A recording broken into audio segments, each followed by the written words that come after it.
और वर्षों वर्षों तक आपको मालूम है यूरोप और अमेरिका में झगड़ा होता रहा। 25 दिसंबर से नया साल शुरू हो और काफी दिनों तक वो चलता रहा, फिर झगड़े के बाद बदल के 1 जनवरी से नया साल शुरू होना बताया गया।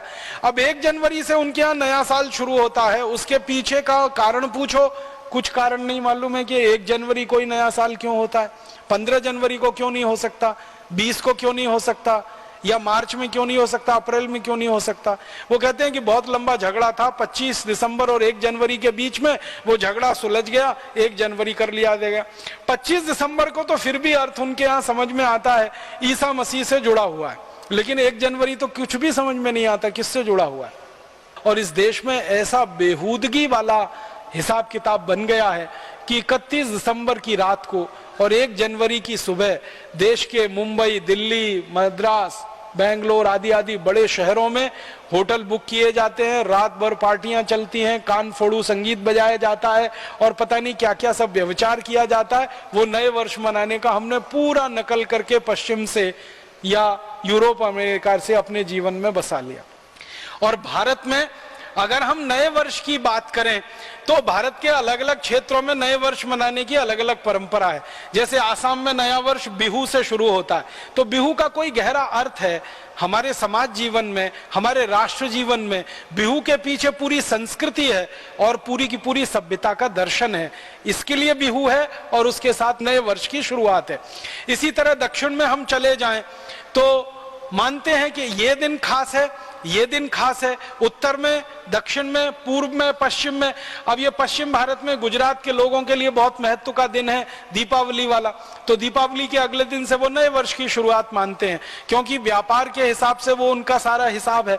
तो हर जगह भारत में नया वर्ष है, वो चाहे तमिलनाडु का हो, चाहे आसाम का हो, गुजरात का हो, या हमारे इधर लोहड़ी होती है पंजाब में, लोहड़ी से नए वर्ष की शुरुआत मानी जाती है। तो सब जगह कुछ ना कुछ विशेष आधार है और उसके पीछे पूरा दर्शन है। यूरोप और अमेरिका में तो न कोई आधार है न कोई दर्शन है, फिर भी हमने नकल करके 1 जनवरी को नया वर्ष मनाना शुरू कर दिया। जनवरी गिनते हैं, फरवरी गिनते हैं, मार्च है, अप्रैल है, मई है, जून है, जुलाई है, अगस्त है, सितंबर, अक्टूबर, नवंबर, दिसंबर। ये पूरी की पूरी अंग्रेजियत की पद्धति है, विदेशी पद्धति है। हम भूल गए हैं। सामान्य रूप से आज की पढ़ाई में से पढ़कर निकलने वाले विद्यार्थियों को चैत्र, वैशाख, ज्येष्ठ, आषाढ़, सावन, भाद्रपद, कार्तिक ये महीने याद नहीं है। जनवरी, फरवरी, मार्च सबको याद। घरों में कैलेंडर भी ये जनवरी, फरवरी, मार्च के ही हैं। और इसको ज्यादा लोग कहते हैं कि बड़ी वैज्ञानिक पद्धति है। मेरे समझ में नहीं आया। रोमन में कुछ शब्द होते हैं जिनको इस्तेमाल किया गया है जनवरी, फरवरी, मार्च के लिए। अब इसमें जरा उल्टी बात करें, दिसंबर है, नवंबर है, अक्टूबर है, सितंबर है। सितंबर एक रोमन शब्द से आया, सेप्ट, SEPT, सेप्ट, सेप्ट माने होता है 7, तो उसमें से सितंबर आया। ऑक्ट, OCT, ऑक्ट है माने 8, उसमें से अक्टूबर आया। और ये नवम का जो NOV है ना, ये जो है ना 9 है, और दिसंबर का 10 है। अब अगर आप देखेंगे वास्तव में तो सितंबर 7वां महीना होना चाहिए रोमन के हिसाब से, और इन्होंने नकल की, अंग्रेजों ने रोमन लोगों की, तो सितंबर बनाया। तो सितंबर 7वां महीना होना चाहिए। कौन सा है? 9वां है। अक्टूबर 8वां महीना होना चाहिए। कौन सा है? 10वां है। नवंबर 9वां महीना होना चाहिए। कौन सा है? 11वां है। दिसंबर 10वां महीना होना चाहिए। कौन सा है? 12वां है। कितनी अवैज्ञानिक पद्धति है महीने के गणना की, और इसका कोई अर्थ भी नहीं है।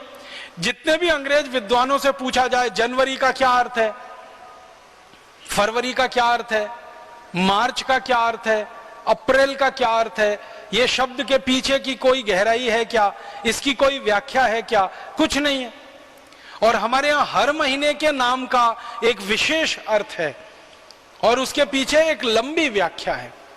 वो चाहे कार्तिक हो, चाहे भाद्रपद हो, चाहे सावन का महीना हो, श्रावणी हो, कोई भी महीना है उसके पीछे एक विशेष विश्लेषण है और एक लंबा उसके पीछे आधार है। अगर मैं उस विषय में जाऊंगा बहुत समय खराब हो जाएगा, लेकिन अभी संकेत मात्र में कह रहा हूं कि भारतीय गणना के हिसाब से महीनों के जो नाम तय किए गए हैं ये विशेष अर्थ वाले हैं। अंग्रेजी पद्धति से जो हम नामकरण करते कोई अर्थ ही नहीं है और कोई बताता